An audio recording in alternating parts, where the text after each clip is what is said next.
ఇవాళ 8 లేదా 9 మందిని ప్రకటించే అవకాశం ఉందని మనం ముందు నుంచి చెప్పుకుంటున్నాం. అలాగే 9 మంది ఇన్ఛార్జీలుగా ప్రకటించింది. ఒక ఎంపీ స్థానంతో సహా 8 మంది అసెంబ్లీ ఇన్ఛార్జీలు ప్రకటించింది.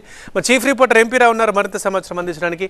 ఎంపీ రావు, ఈ లిస్టును చూస్తే ఇందులో ప్రధాన అంశాలు ఏం గమనించారు మీరు? ఏ ప్రాతిపదికన ఇన్ఛార్జీలను మార్చడం జరిగింది?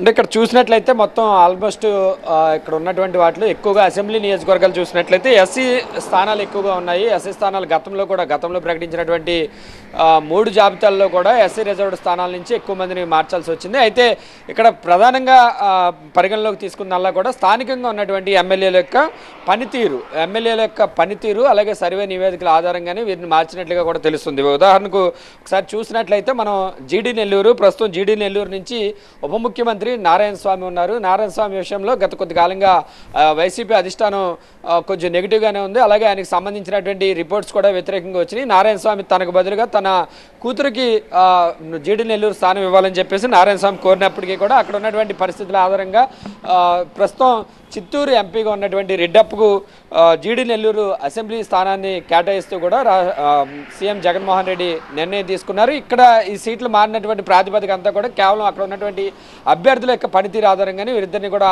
మార్పు చేసినట్లుగా తెలుస్తుంది. చిత్తూరు ఎంపీగా నారాయణ స్వామికి ఎంపిక చేశారు. గతంలో అంటే 2వ జాబితాలో 3 ఎంపీ అభ్యర్థులు ప్రకటించారు. ఆ తర్వాత 3వ జాబితాలో 6 ఎంపీ స్థానాలకు అభ్యర్థులు ప్రకటించారు. ఈరోజు తాజాగా మరొకటి అంటే మొత్తం ఇంకా 13 పెండింగ్ ఉన్నాయి. ఆ 13 కూడా ఒక స్థానానికి ఈరోజు ఒక ఎంపీ స్థానానికి అభ్యర్థిని ఖరారు చేశారు. మరొక 12 స్థానాలకు అభ్యర్థులను మార్పు చేసే అవకాశం ఉంది. ఇది మరొక 2-3 రోజుల్లో మరొక 12 స్థానాలకు క్లారిటీ వచ్చే అవకాశం ఉంది. మిగిలినటువంటి స్థానాలన్నీ కూడా ఎస్సీ స్థానాలుగానే చూడాలి.